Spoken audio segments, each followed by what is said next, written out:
Okey, Yen, kamu dah boleh cari aku. Okey, Seto. Aku datang cari. Okey, nice. Sekarang, mari periksa security camera. Mari tengok dia kat mana. Oh, itu pun dia. Mana Seto ni? Dia takkan jumpa aku. Kamu dalam rumah ni ke? Nope, aku bukan dekat rumah tu. Kamu kena cari lagi, Yen. Okey. Aku rasa aku tahu kamu kat mana. Aku tak nampak Yen lah. Aku kena tukarkan kamera. Mari kita tengok kamera 3. Oh, itu pun dia. Kamu dalam rumah ni kan? Keluar sekarang. Tak, aku bukan dalam rumah tu. Mana ni? Seto. Oh, Seto. Mana Seto ni?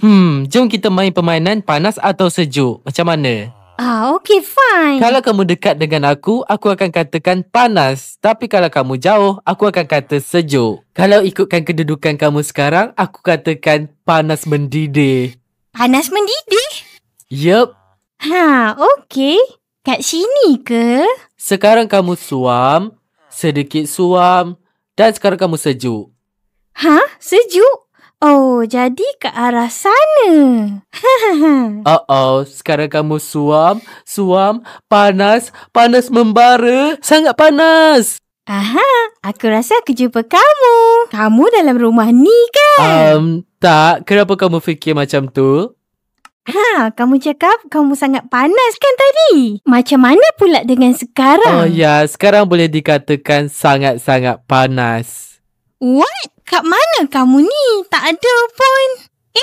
Bila masa kat sini ada dinding? Oh my gosh, Yen dah mula suspicious. Dia ada kat bawah ni ke? Tak ada. Oh tidak, aku kena lari sekarang. Okey, sekarang kita duduk di sini. Mari periksa Yen di kamera security. Aku tak ingat pula ada dinding kat sini. Kat sini ada bilik rahsia? Oh my gosh. Dan ada terowong rahsia juga.